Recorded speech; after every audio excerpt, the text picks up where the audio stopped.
ఒకప్పుడు ఒక సోమరి మనిషి ఉండేవాడు. ఒకరోజు అతను పంట పొలంలో ఉన్న యాపిల్స్ దొంగిలించడానికి ప్రయత్నించాడు. కానీ రైతు చూసి గట్టిగా అరిచాడు. భయపడ్డ ఆ మనిషి అడవిలోకి పరిగెత్తాడు. కొంతసేపటి తర్వాత అతను ఒక ముసలి తోడేలను చూశాడు. ఎంత వయసులో ఇది ఎలా బతుకుతుంది? తినడానికి ఎలా సంపాదిస్తుంది అని అతను ఆశ్చర్యపోయాడు. అప్పుడే ఒక సింహం అక్కడికి వచ్చింది. దాని నోట్లో మాంసం మొక్క ఉంది. భయంతో ఆ మనిషి చెట్టు మీదకి ఎక్కిపోయాడు.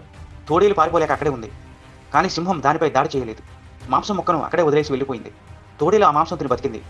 ఆ మనిషి ఆనందపడ్డాడు. దేవుడు తన సృష్టిని చూసుకుంటాడు. అయితే నాకు కూడా ఏదో ప్లాన్ చేసి ఉంటాడు అని అనుకున్నాడు. అలా ఒకచోట కూర్చుని ఎవరైనా వచ్చి తినిపిస్తారని ఎదురు చూశాడు. ఒకరోజు, 2 రోజులు అతనికి ఏమీ దొరకలేదు. ఆకలి తట్టుకోలేక బయటకు బయలుదేరాడు. మార్గంలో ఒక జ్ఞాని అతనికి ఎదురయ్యాడు. అతను అడిగాడు, దేవుడు తోడేలను చూసుకున్నాడు, కానీ నన్నెందుకు ఇలా వదిలేశాడు? జ్ఞాని చిరునవ్వు చిందించాడు. దేవుడు ప్రతి ఒక్కరికి ఒక ప్లాన్ చేసి ఉంచుతాడు. నువ్వు ఆ ప్లాన్లో భాగమే. కానీ దేవుడు నిన్ను తోడేలులా ఉండమని కాదు, సింహంలా ఉండమని కోరుకున్నాడు.